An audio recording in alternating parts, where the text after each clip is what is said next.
Happy International Accounting Day. At least we hope it's International Accounting Day. We're social media told us it was 15 seconds before we went live. John's like, it's International Accounting Day. I'm like, sure? Yeah, okay, go. So hopefully it is, everybody. Good morning, everybody. A very warm welcome to episode number 158 of the Ask the Accountant weekly show, part of the Ask the Accountant network. The date is the 10th of November, 2025. I am your host, Aaron Patrick, and with me is my co-host, the one, the only, Johann Gorey. Johann, how's your weekend been? Good morning. Yeah, not bad. What did I do this weekend? Mainly recovered after a busy week last week. So, chilled, a bit of housework, nothing too major. Nice. Yeah, good. Because I was away Monday, Tuesday, Wednesday. Yeah. By the time you get back, it's like you have to spend the weekend catching up on the things you and the wife watch together on TV. And then, it's full on. Oh, good to hear, though. Good to hear. How was your weekend? My weekend, well, Formula One obviously was absolutely perfection. We love that. Good results coming our way. And the week's been mental as well. I was away as well, London on Thursday, I want to say. It's all merging into one at the moment. I think I'm doing the same this week as well. Yeah, Wednesday, Thursday again this week. I can't say why I was there. It was a very embargoed and quiet event. But if you keep an eye on socials, we should be revealing all on Thursday. Is the plan of action. It was a really good week, a really good event though. Really enjoyed it. And like you said, it's absolutely full on at the moment. I mean, I've got some stats and figures for our first topic that I want to talk to you about and get your opinion on. So we won't just speculate how busy we all are at the moment. We'll put facts and figures to it as well. But speaking of busy, wow, look at all the people saying hello.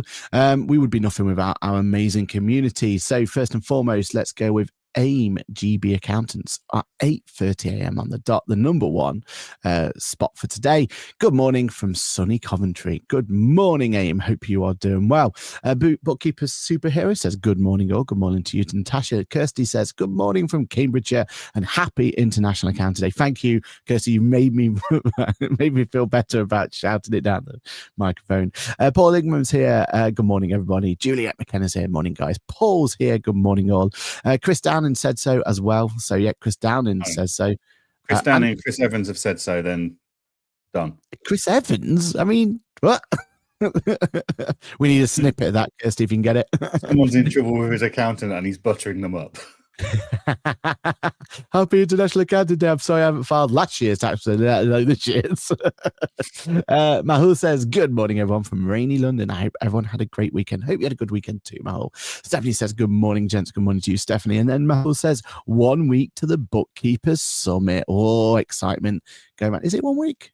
Yeah, it is, isn't it? Yeah. It is 1 week. Thanks for reminding me. I've got a train to book and everything. And Susanna says, good morning to you, Susanna. We've got a MTD, a watch series episode coming this week with Wednesday. More on that later. Remind me to talk about that. Tim says, morning. Read it out like that. Certainly did. Thank you, Tim. And happy International Accounting, says Mahul. And then almost 8:30. At 2:22 a.m., Cheryl says, who normally gets first spot every single week, says, morning. I know it doesn't count before 8:30, but I'm sunning myself in the Caribbean, so we'll watch on catch up later. Then a lot of lovely emojis and says, go Lando. But isn't that a red Ferrari at the end? But we'll let him off. We'll let her off. I think that's the only option on the keyboard. Hope she is enjoying herself out there in the Caribbean. Dedication to the cause, because even I don't turn up when I'm on holiday. My only fear is that because of the time difference, was it 8:30 a.m. in the Caribbean at that point? And she was thinking, oh, I've got 8 minutes to go. 2 a.m. Yeah. So let's just hope, fingers crossed for you, Cheryl, you weren't sat up waiting for us to go live. Go and enjoy your holiday. Come back to us later. But no, when you come on back on the plane, you've got plenty of time to listen back to them, you see. Yeah, as long as a certain producer actually puts them on the podcast feed. You know what I'm saying? Yeah. Some of us just our own does the job. Yeah, some of us missed that episode. Live. Well, partially live I on heard the there's Wednesday. AI that could have done that for us quite reliably. Exactly. Nick Moss says, "Morning, both as always." Good morning to you, Nick. Hope you're doing well. And I've always wondered, is that what event would that one be there? Do you That was a reckon that's the Luca. ICB? Is that Luca? It is a Yeah. Luca event, isn't it? Yeah. And Mark Farrington says, "Good morning, everyone." Good morning to you, Mark. Hope you are doing well. Right then, that is our introduction, and happy International Can Day, as we've already said. Let's talk about the main topic of the show, because I've got a feeling that this one is a spicy topic to start with, and a bit of a maybe a wake-up call. Look, how long ago was it that we knew about the ID checks coming in? We've had a long time for this lead up, right? But I feel like when everything else has been going on and everything else has happened in the terms of MTD and all the other changes that we've had to deal with, this one feels like it's come a little bit under the radar for practices, whereas our clients are freaking out about it, right? Because they're getting correspondence after correspondence after correspondence after correspondence. So everyone who's not fully aware, shows a change in tax between Companies House and HMRC.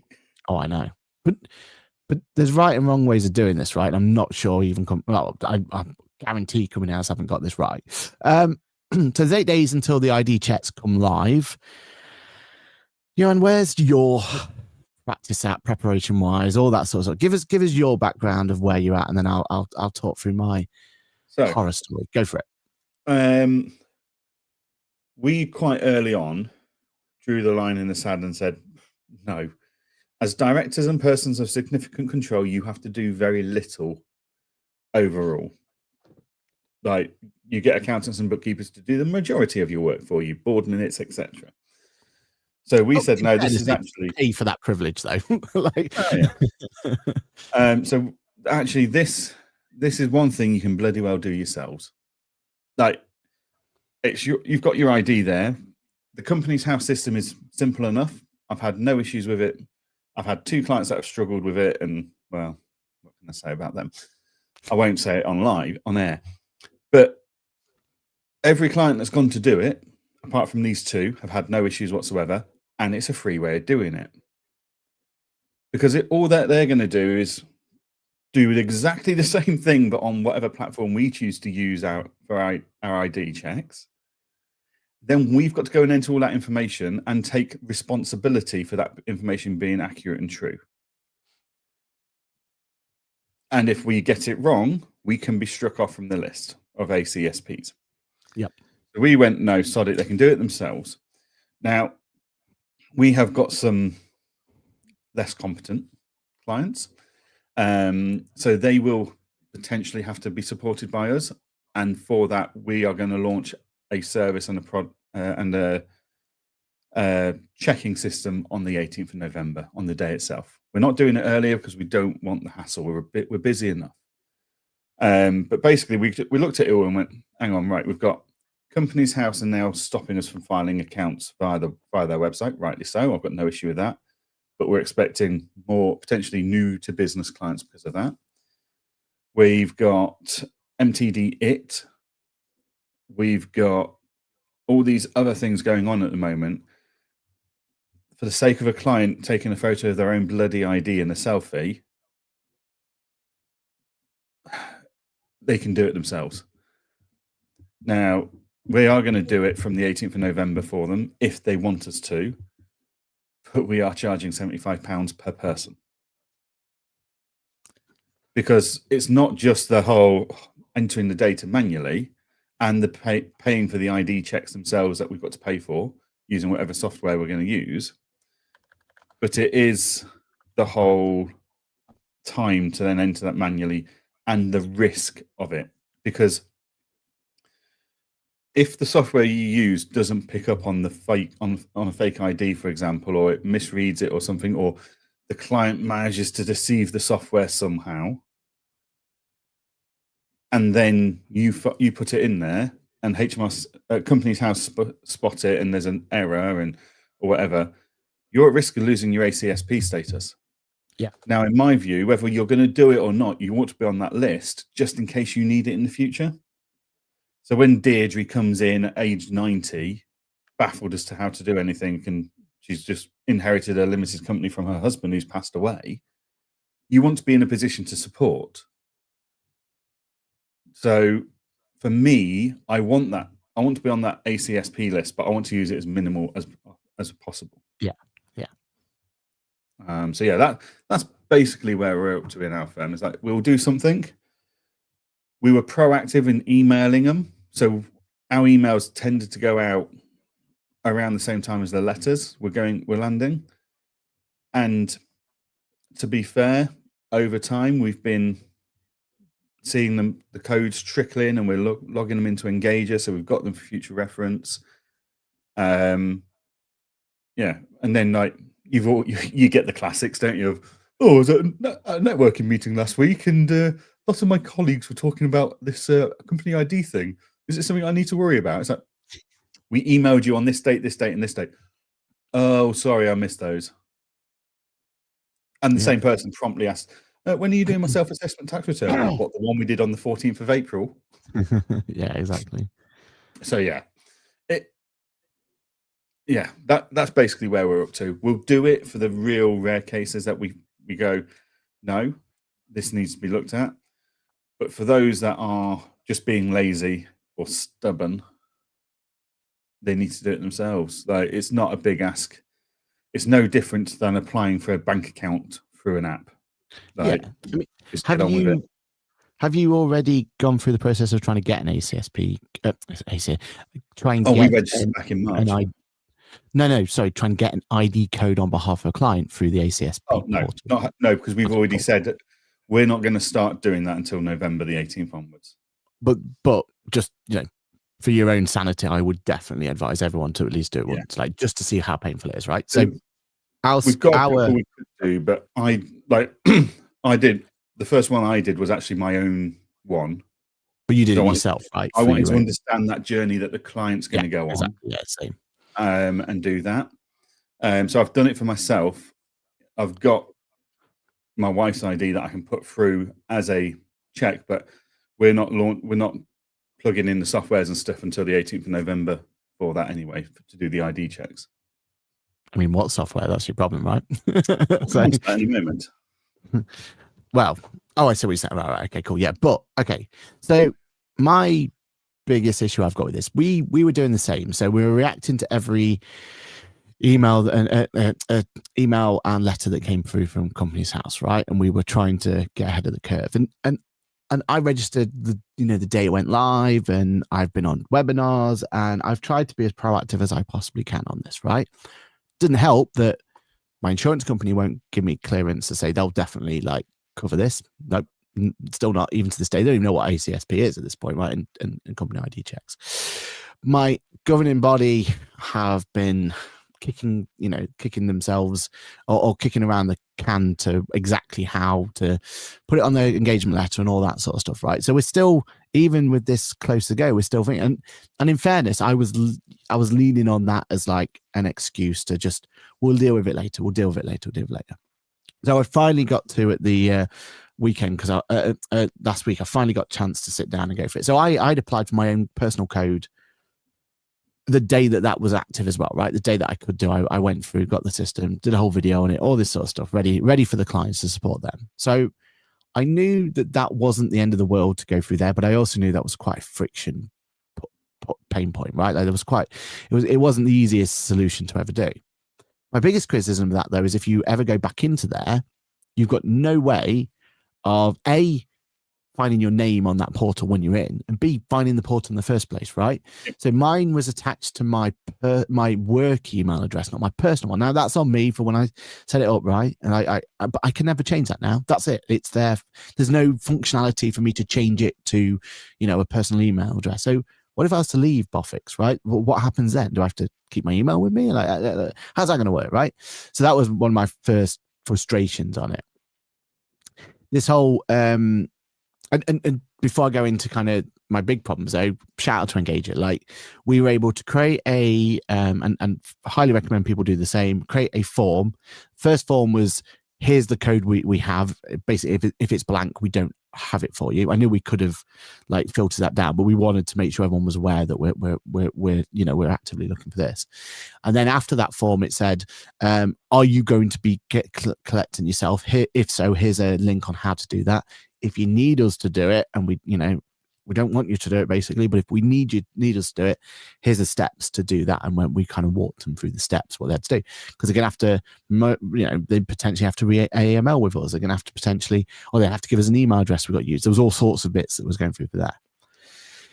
So for me to get to that point, though, I had to go in ACSP portal and I had to go and get, now the ACSP portal for us is again linked to just me, and I can't find a way yet of giving access to the rest of my team. So at this point in time, every person who wants to be ACSP goes through me, right? Me. And my biggest frustration was like, well, to be fair, I could have done Chrissy, right? But I didn't. I thought, you know what, I'll just do myself. And I was, because the way I've been sold this, and maybe I've been missold this, right?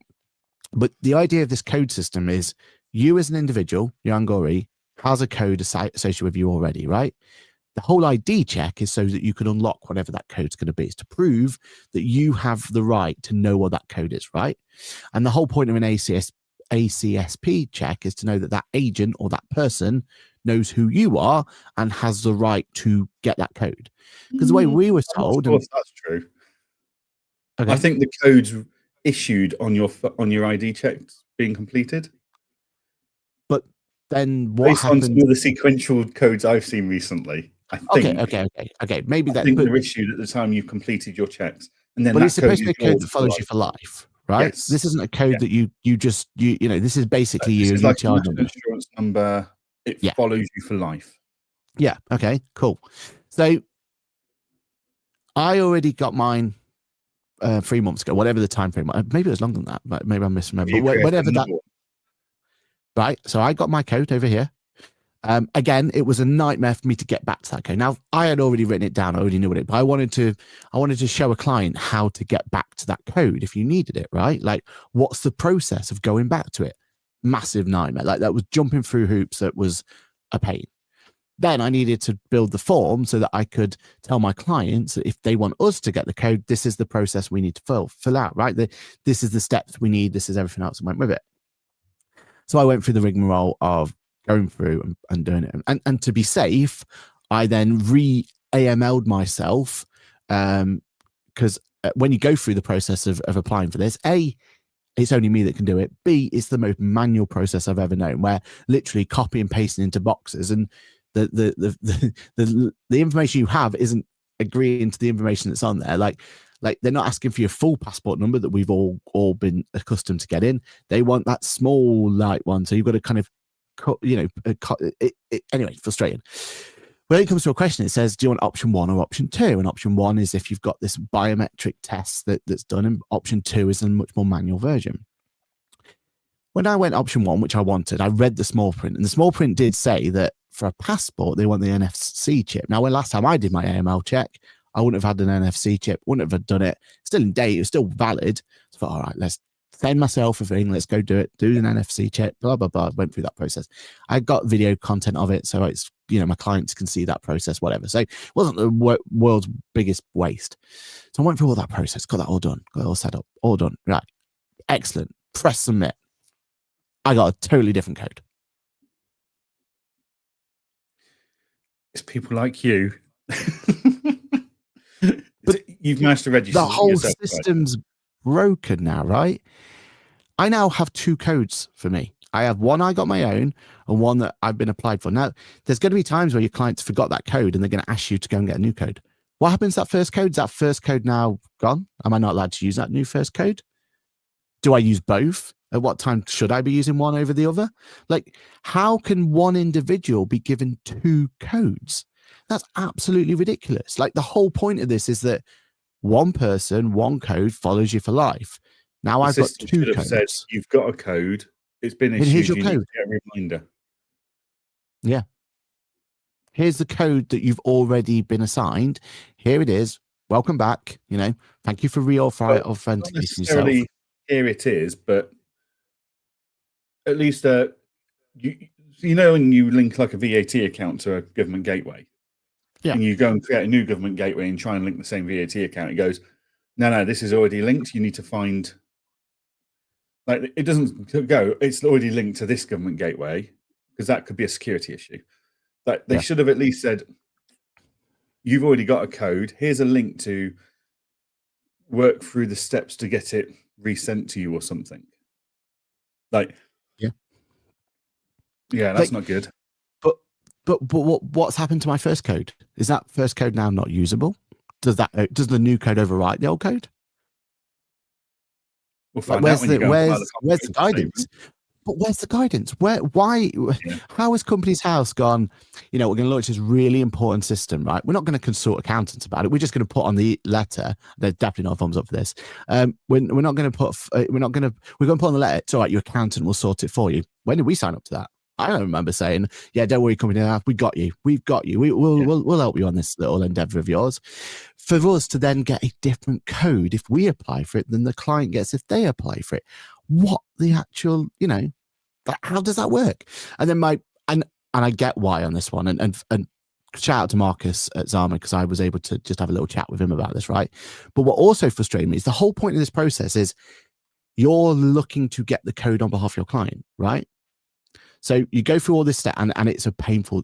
Please, everyone out there, just do it once. Just go through it and do it yourself, so you're safe and you know that you've got authority to do it and all that sort of stuff, right? But do it once. Go through this because it's a painful exercise. Once you finally get to that submit button, what's your expectation there, Johann? Because normally you're going to do this. Code then gets issued to the client via post to then pass to you.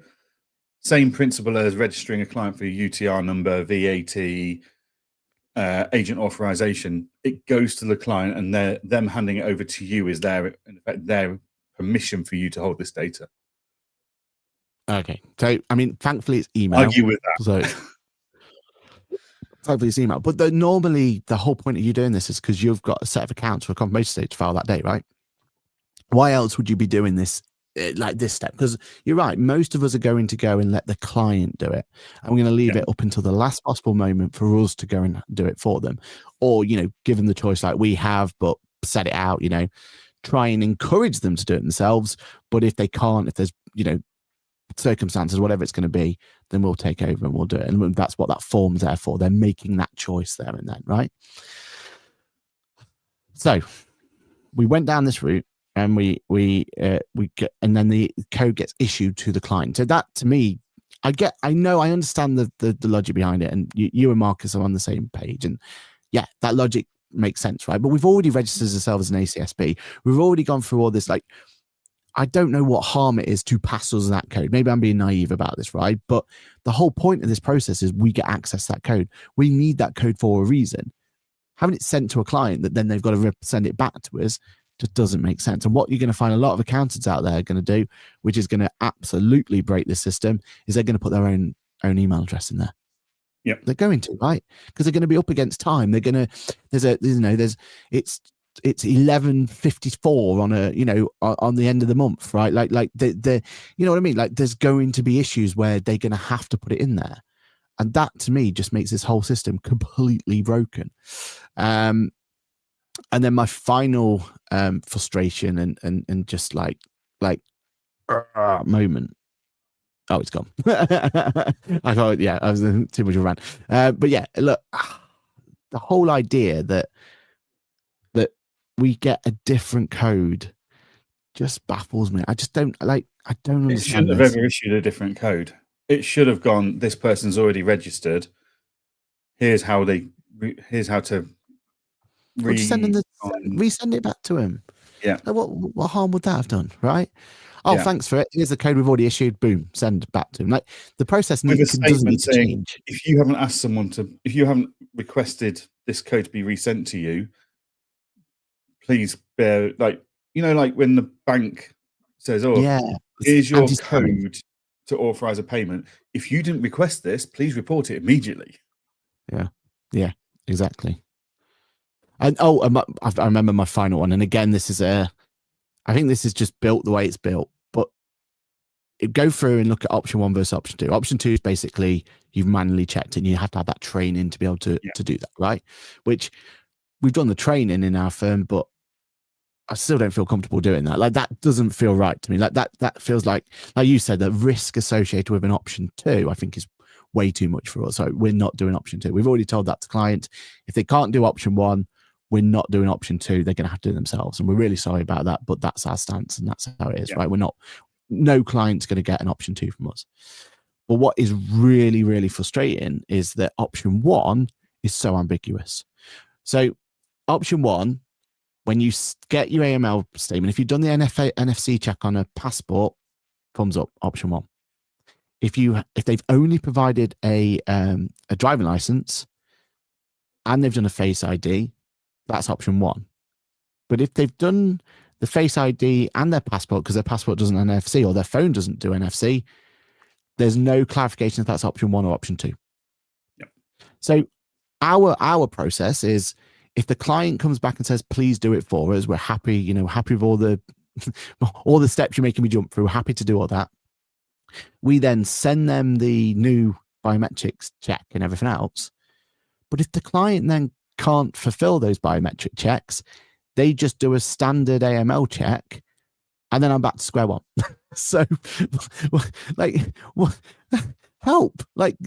Surely this is going to be. And once I'll give you a chance to talk, because I know I've been talking way too long, but I've got stats on how much time and effort and stuff this has been, and it's scary.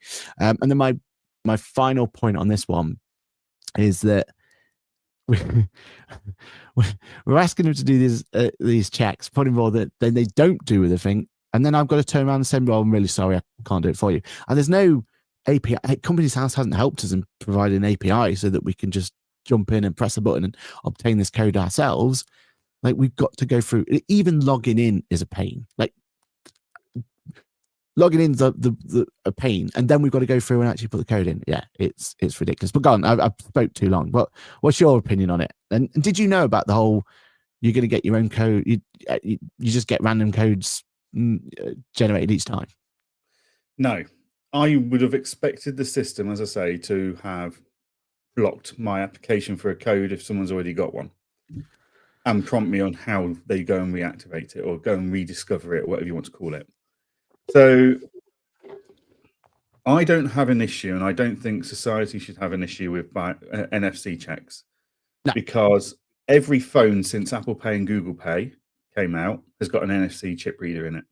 That's the technology you use to pay with tap and go. Yeah. So if you got Apple Pay, Google Pay, you're sorted. You're absolutely sorted. That's been available for 8+ years in pretty much every single phone on the market. So I don't think phones are a legitimate thing unless you don't have a phone. If you have a phone, you have got the technology to do this. Passports. My passport expires in 2029. It's got an NFC chip. My wife's passport expired 2 years ago. It had an NFC chip in it. So that means for 12 years, there's been NFC chips in there. Whether we knew it or not, different matter. Whether they were used or not, different matter. But NFC chips in passports, fine. If this was rolled out in the US, this would be an absolute disaster because less than 20% of the population have passports in the US. In the UK, over 80% of the population have passports. Yeah. So the way they've done it and how they've done it, I think it's as clever as it gets. There are going to be edge cases, but it's like MTD. You've got the edge case of someone running a farm in the middle of nowhere with no internet signal or dial-up. They can't use QuickBooks Zero, Sage, and Free Agent because they've got their equivalent of dial-up and stuff.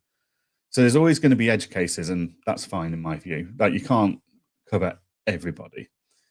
Yeah. So yeah, look.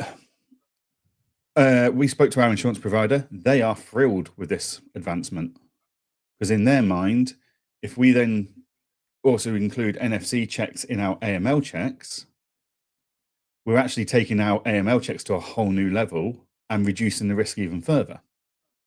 So they see this move as a reduction of risk to them and to us as a firm, as a customer of theirs. But there's no guarantee that every one of your clients are going to do that, right? Like they're going to have a choice at the biometric stage, aren't they? When they're doing No, AML. not if you're using the right software. You're not. Okay. So you can mandate. So I know in Zama you can tick say I want the NFC check, and that then you can't complete the process if you don't do the NFC check. It's not how it's built, but yeah, I think it's preference for NFC. Yeah, right. But they will always fall back, otherwise they're going to have inundated with support tickets, right? And again, thanks to Marcus for talking to me about this, because I asked the same question, like, why can't you mandate it? And they're like, well, if we did that, we're just going to be filled in support ticket after support ticket, or you're going to, you know what I mean? So they give the fallback that it goes back to the more traditional way, which is still way better than most. I would rather mandate it, and it fails the checks, and then I can look at it and work, right, they didn't submit that, fine. I need to speak to them and ask them why, because that is a question I need to ask. Why can you not complete this? And should I bear that in mind for my AML risk assessment? Yeah, and I'm on the same page. I would want that mandated, but I understand why solutions are going, yeah, but that could just cause major issues, right? Major headaches, and I get why. I get both sides on that. So I'm not saying mandate it for every check. I'm saying, as a firm, if I want to mandate it for every check, that's my firm's discretion. Yeah, our choice. Because I can then write it into my firm-wide risk assessment that we do all of this, and we also do this. Yeah, and that gives me bonus points with my AML inspection. Yeah, 100%. So I see the NFC technology coming into AML products as a really positive thing, because it helps us reassure us even further.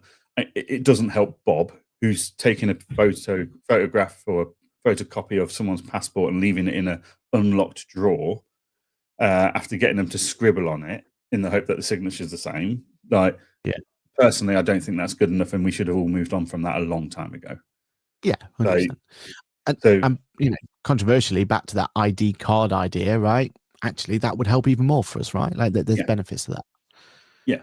So I want the ability to go, no, if you can't pass the NFC check part, I want the system to alert me and not just wave it through, and then I have to check, did they do the NFC bit? Because as I've said earlier, like, there's so many passports that have got it now. There's so many phones that have got it now. I'm going to need a good excuse as to why you can't do that. 100%. If you're Deirdre, you're 19, you've not had a passport for 20 years because you can't travel anywhere, so what's the point? Fine, I get it. There's going to be exemptions, and that's where we put our exemption notes on a risk assessment. Yeah. But the majority, this shouldn't be an issue for. Yeah, and again, back to that question, is it option 1 or option 2, which is something we're all going, if you go down the SCP route, you've got to figure out, is it option 1? And it's alien to us, right? Like, we never had to deal with an option 1 and option 2 before, right? And in fairness to Zama, they've got this really cool like flow chart thing to go through, but it's comprehensive, and it's built because this is really different. Even they don't know themselves the exact terminology and everything else yet, because Companies House won't answer it, right? But on the software, like, there's no easy way straight away for you to go, that's an option 1 or an option 2. So we've got to go through and using our training, using our scan. Okay, right, fair enough. Like, that's what we're paid to do, but that adds so much more time to each of these processes. So not only have we got to struggle to log in, 15, 20 quid for an AS. It's nowhere near. ACS. Nowhere near. You're missing the mark by miles. This is why we're looking at £75. Like, look, the amount of time just to log in, the amount of time to copy and paste the data, the amount of time for you to assess, is it option 1 or option 2? At this point, you bear in mind, before that, you've already done the AML check, you've already done a risk assessment, you've already done all of the stuff to get you to the point where you should be able to collect this code. But then we're having to jump through all these hoops. And again, there's no API just to send, right, let's send that information. Let's send it and obtain it, right? Let me just give you some timings, right? So I used ChatGPT's new connector, and I went into HubSpot, and I went, for the last 6 months, how many times has the word Companies House ID, Digital ID, ACSP been in my tickets, right? And then I also asked for the last 7 days, because we've done loads and loads of extra ones, because we sent all this out. How many Zama AML checks have we had done, right? And they came back with this, right? So overall, in the period, 17.8% in the 6 months period related to Companies House digital IDs. Wow. 17.8%. And for context, a ticket for us, a HubSpot ticket for us, is any correspondence to a client, any correspondence whatsoever. So they could have had a telephone call with us, they could have had a meeting with us, they could have sent an email in. Is this inbound or inbound and outbound? No, there's just tickets. Right. Sorry, inbound tickets. Yeah. So in fairness, this isn't going back and forth for a client. This is every individual instance that's done of all our communication. And HubSpot is like, there's 9,000, I think it was. Let's have a look at what number was in that period. I think it was 9,000. I think it was in that period, something like that. It's not coming up on the graph, but there's a considerable amount of tickets in that period, right? And 17.8% of them was to do with this, right? Then I said to him, well, look at the time impact for that, right? Like, what could that be?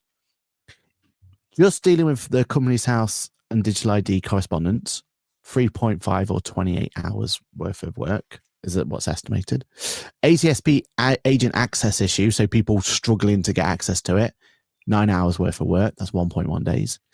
And then we've only started up, but just Zama alone and doing like AML verifications and getting all that. So the people who want help with it, that's another 9 hours, 1.1 days.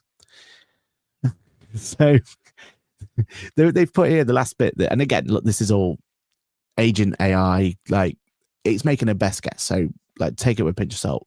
The last 10 days have effectively consumed a full-time week's capacity from one team member purely managing Companies House and AML fallout. Compared with the 6 months average, that's a 4 to 5 fold surge in the last week.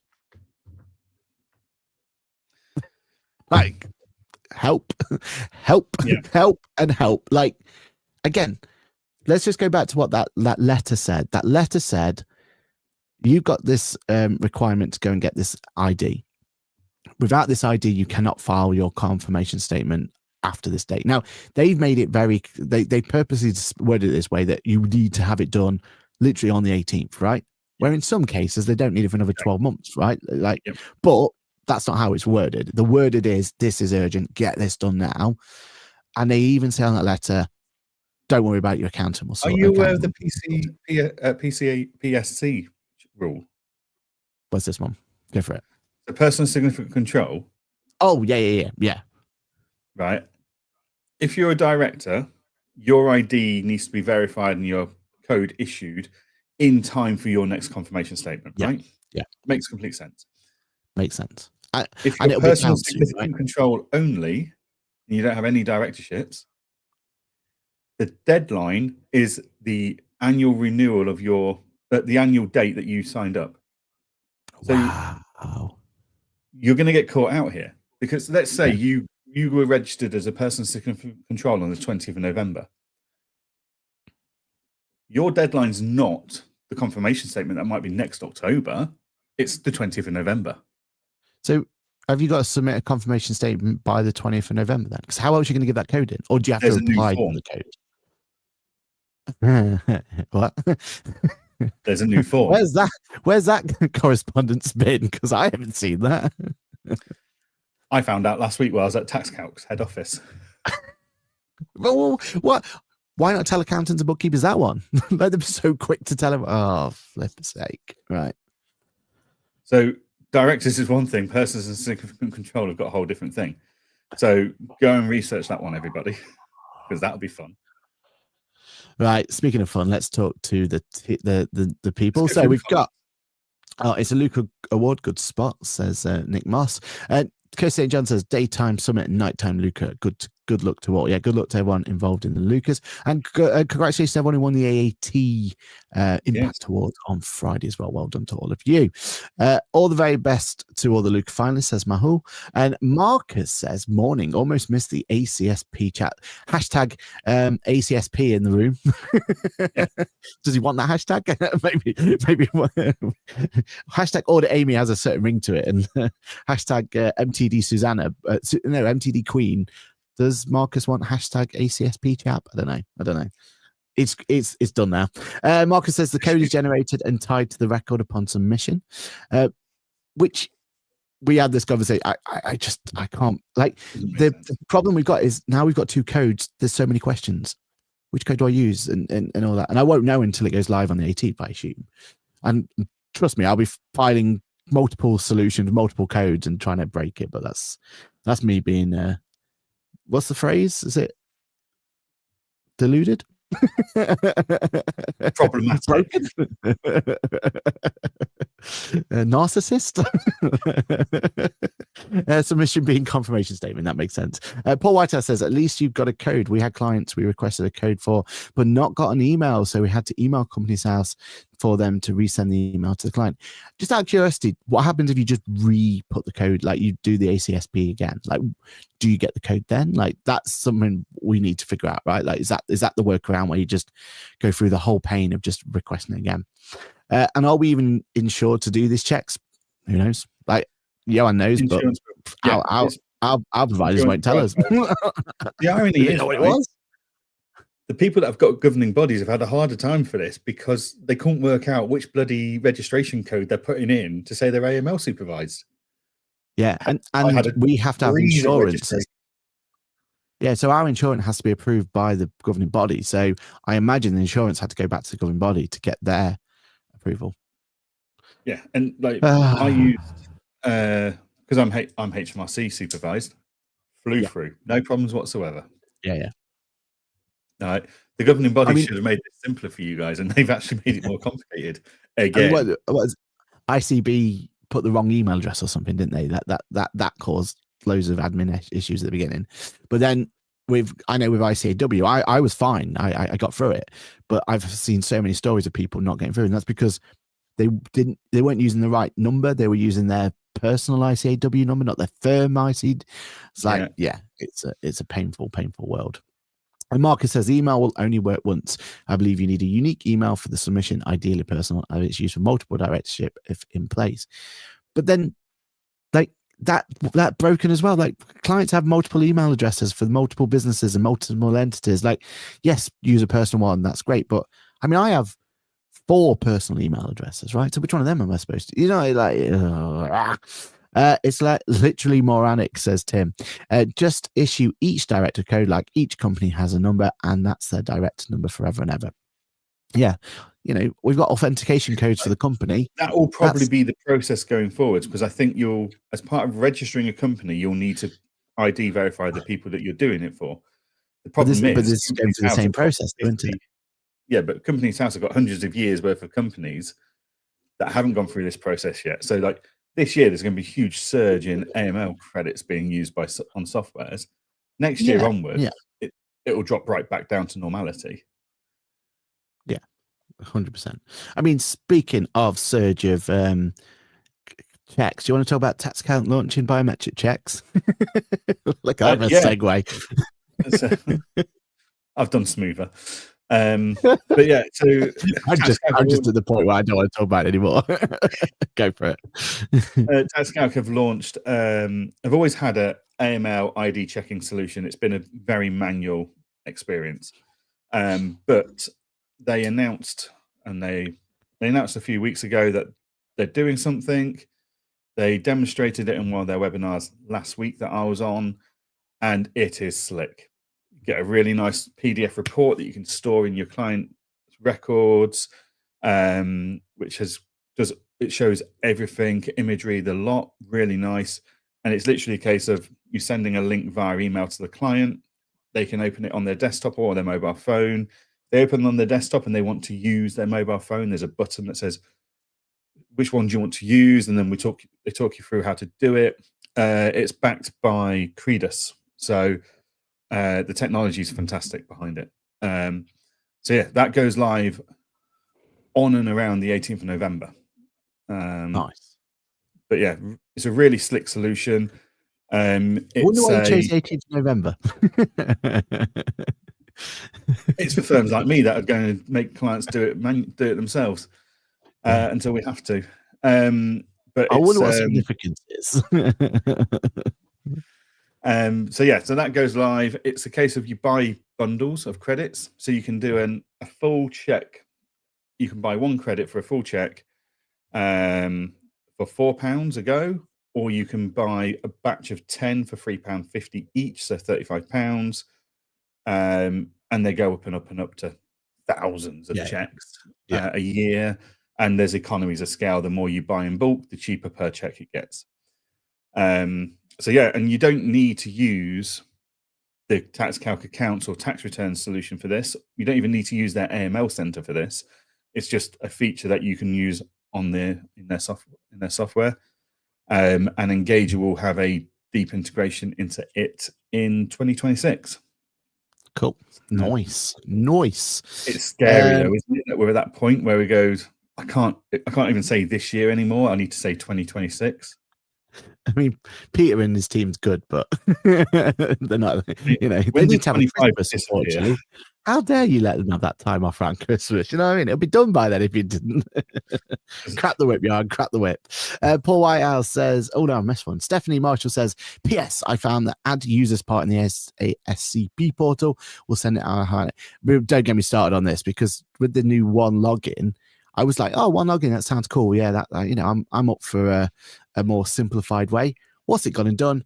Stopped everyone from having access to your company's house account. So, we were probably wrong. We're probably against terms and conditions, all that sort of stuff. But we had a generic email for the whole team to use, whole account. They all logged in. Everyone was happy. They got the information. They bowed out. They got the information. They bowed out. Everyone was happy. Yes, there's risk that. What if they leave and they get access to your clients and all that sort of rubbish, right? Okay, I get that, right? But for ease of use, and that's what we need at sometimes, is just find an easy solution to get stuff done. It was so simple. Now with the one login, I've got to go through adding everyone to the account and going through and And probably I was a bad egg, and probably that's the reason they've done it. And I get it, right? But it's another admin job for us to do at a time where we are creaking at the seams, right? Yeah, exactly. Paul says it wouldn't let us enter again. Oh, interesting. My AMLRO had the fun of this, calling company's house and finding out how to fix it. I wonder why you're not allowed. Is it a one-time thing then? So if I submit, I don't know how you've done it. What do you mean? I don't know how you've done it twice. Because I did it once as me, once as them. Once as me, sorry, and once as an ACSP. And it just gives you two different codes. I don't think it should have done. I think you probably found an issue. I'm hoping they fixed. But what Paul's saying is, if you entered it once, you can't enter it again. So if they've already entered it and I try and request it as an ACSP, it will just say no, do you reckon? Or it should. Because the code's been issued. Surely all it should do at that point is go, oh, here it is. Oh, you've asked for it. I will just send it you again. What's wrong with that? And that's what I was saying earlier, that it should just come up with we'll send it again. And then if on that letter or that email, it goes, here's your code again. If you didn't request this to be resent, please let us know. But again, I'll go back to my very first statement on here. Going back and getting that code is an absolute palaver. If you haven't written it down in the first place or had a fancy solution like Engager, where there's now got a fancy button where you can put it in there and store it for life. But if you were just putting it on, I've heard this thing called pen and paper that I've heard you're a big fan of now, right? But if you'd have just put it on pen and paper and stored it in your, up on top of a sheet somewhere, getting that back was a painful experience. And again, once I got in, didn't even tell me my name. It just had my email address at the top. Welcome, blah blah blah. Not even my name. So if I've got family members or I'm doing, you know what I mean? Or all that sort of stuff is not going to work, is it? Paul says we use Inform Direct, which now uses BrightCheck as part of their formations workflow. Yeah, can't wait to form a company from it is the 18th, right? That forming a company we need this code for as well. Yeah. I mean, what do you charge now to form a company? £6 billion. Oh, we get into the point. Is it cheaper now to go to Guernsey to get a company formed? No, Stephanie. No, I've gone through that process of changing to Aaron Henry Patrick on every single company. Because at one point, you're right. At one point, I had 8 different variations or something daft.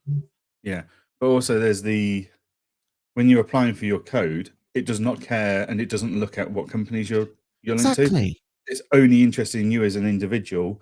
It then cares about your individual code when you then start filing confirmation statements. That's when Yeah, it should starts all start tying linking in it then. together. Yeah, Yeah. we should start seeing it start linking, which is why best practice is to get everyone's name right. Because I imagine you're going to get some error message come back if it's Aaron Henry Patrick and not Aaron H Patrick. Do you know what I mean? Like, yeah. Tim says rate card it. Yeah. Let's talk about positive news. Adfin announced AI credit control and God mode. Talk to me. What? Because you've we won't say that out loud. Actually, let's just say that you know about this solution. Let's just say I've got a little black book like you do. Does it actually say the word NDA on it though? No. I need because that I only have that so I remember. So God mode, first of all. We all have clients where actually it'd just be easier for us to log into Adfin and do it for the client.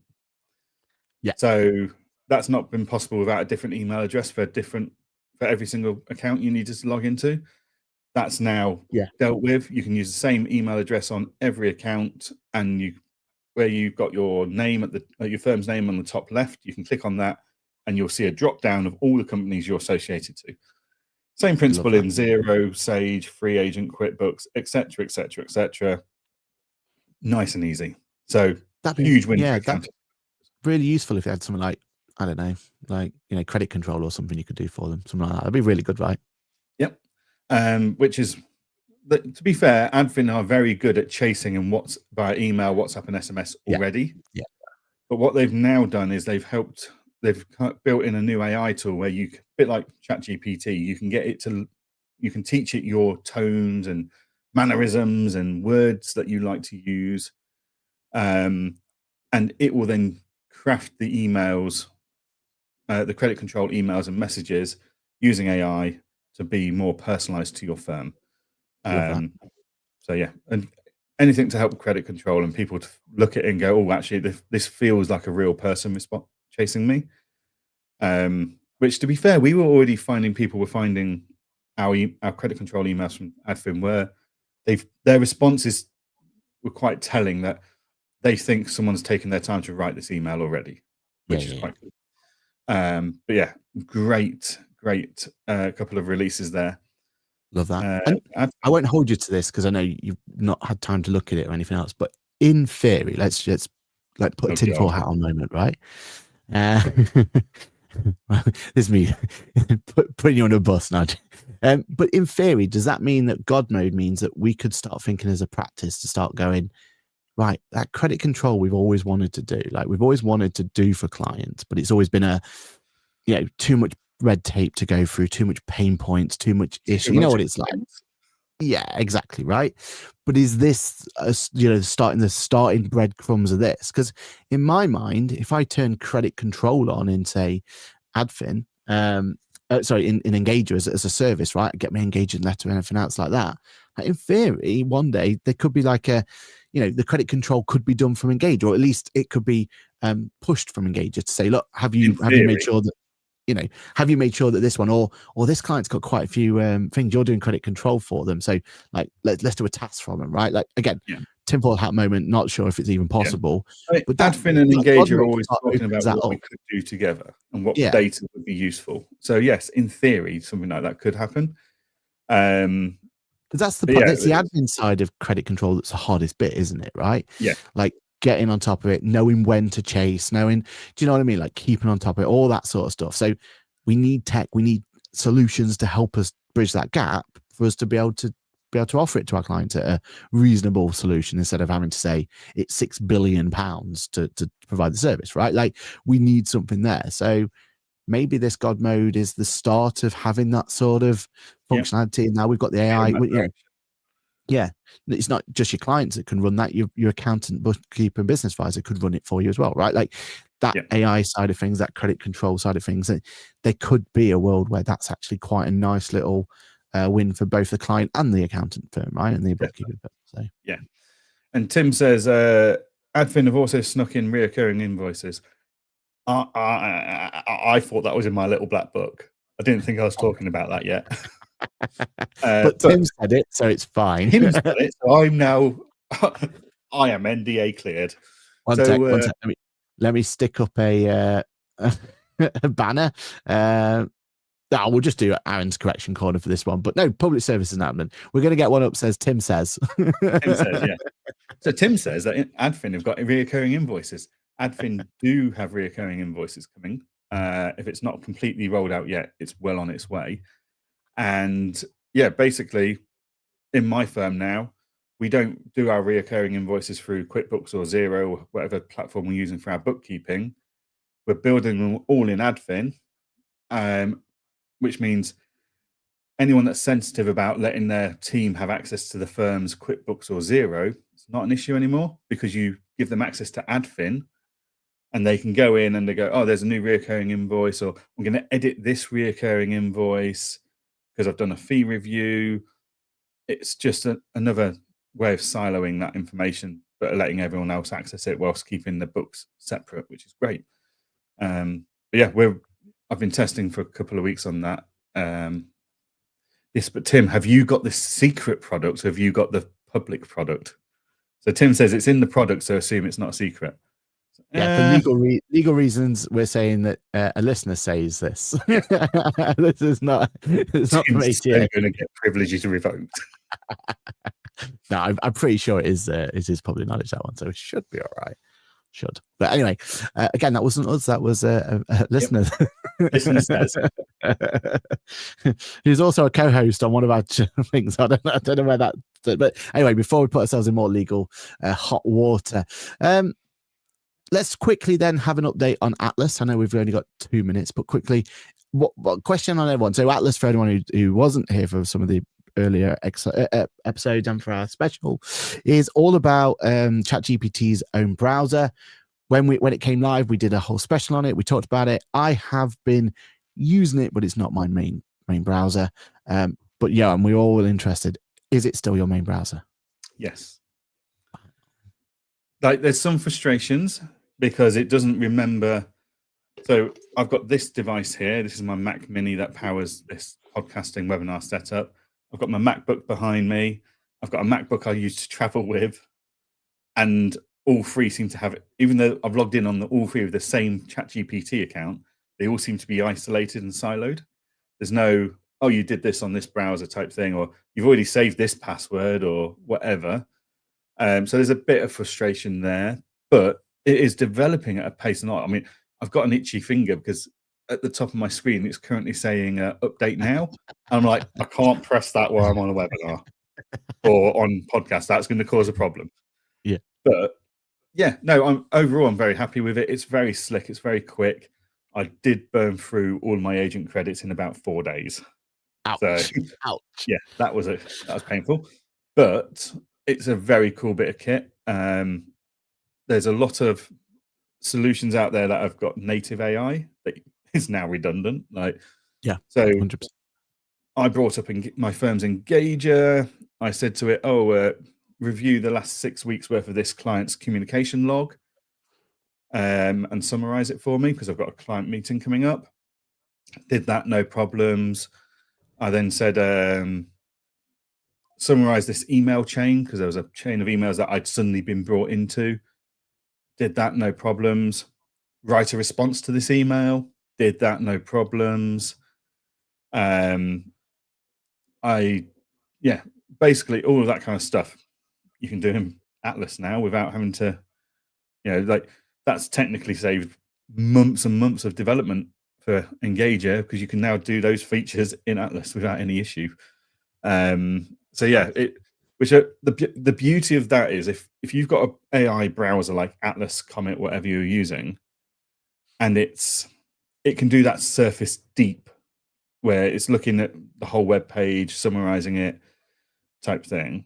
If it can do that, it means that our development teams can spend more time developing the deeper, more powerful things that the browser can't do. So that all that core data right at the background, it's got huge value, and we need to teach AI models how to use that safely and appropriately. But in the meantime, Atlas browser is doing all the surface deep stuff that a lot of tools are bragging that, like HubSpot, everything I've just explained that I could do in Engager, HubSpot will charge a pretty premium for you to do that in their AI. And then you've got limited credits and stuff. But you don't need to pay that anymore because you can just use Atlas browser. Yeah, exactly right. Yeah, I love that. Love that. I've been using it for things like this ACSP issue where clients coming in saying, "Oh, do I need so and so to do it?" And you can just do a quick prompt and say, either look at Companies House or look at Engager if you've got the Engager tab open, and it can just go and look at there for you, and it just surfaces that answer for you straight away instead of you having to go hunt it yourself to get back to it to go and do stuff like that. So, yeah, I'm absolutely loving it. But mine is purely basically a different browser on my main computer. That's all I'm using it for. And I use agents on there to go and do some triaging from time to time where I can keep an eye on it and go from there. Just because I missed one comment I missed was formations, etc. should be, this is our fee plus Companies House fee. Yeah, exactly right. My favorite thing about Engager is you can set that up really easily. So you put what the fees are, put it into there, boom, boom, boom, boom, boom. And then that means that you could have different service line for Companies House fees, and you choose what that fee is, and you stick it on engagement letter or proposal letter. Yeah. Job done. So yeah, 100%. But the problem we have with this one is there's so much more work to do now, right? Like if we have to go and get an ACSP for every single director, plus this, plus that, plus everything else, like forming a company, unless you're going to do it line by line by line, which is probably the only way to do it now, right? You're going to really struggle to be able to, keep it within a reasonable rate, aren't you, going forward? So such is life. Right then, Jan, what you got planned for this week then? Anything exciting? And what did you delete from the show notes? Sorry, thank you. Poor producer Lizzie will be like, what's that? Go for it. Well, I'm working from home most this week, apart from Wednesday when I'm going to Norwich and back in a day. So Norwich for the day. Back again in a day. It'll be all right. It'll be fine. Quick meeting and then back up again. What you do? You take the coffee with you. Not got time to drink it. We'll get back on the train. Yeah. But yeah. So yeah, no. In the home office all week this week, apart from Wednesday. Nice. Yourself? I'm down in London for Wednesday night and Thursday, and keep an eye on socials for Thursday morning. I can't say anything more than that. But finally, this stupid book can be put in the bin. I'm sure I'll need it later down the line. But yeah, there'll be stuff happening on that day, which I'm very excited about. If all goes to plan, we should be live as well. So interesting stuff coming your way. But yeah, no, it's a busy week, really busy week. If I'm honest, I've got this week, I've got ICB the week after, then I've got Fusion the week after that, and then finally I just get the run up to Christmas. I don't have to leave the house, and I don't think I will. Yeah, I looked at it the other day. I think the 12th of December is my last trip for 2025. Yeah, and you've got to put a line in the sand at some point, right? Especially there's stuff going in the back of the in the background for us at the moment, and there's a big project, and I need to be focused on that. I can't be not focused on anything else. So yes, so I will be leaving the office to go to that, but whatever. Anyway, cool. Thanks everybody for listening, watching, putting your comments in, all that sort of stuff. As always, you are the reason that we come on these microphones each and every day. Don't forget to like, subscribe, all that sort of stuff. Johann, do you want to say the goodbyes this time around? Yeah, goodbye.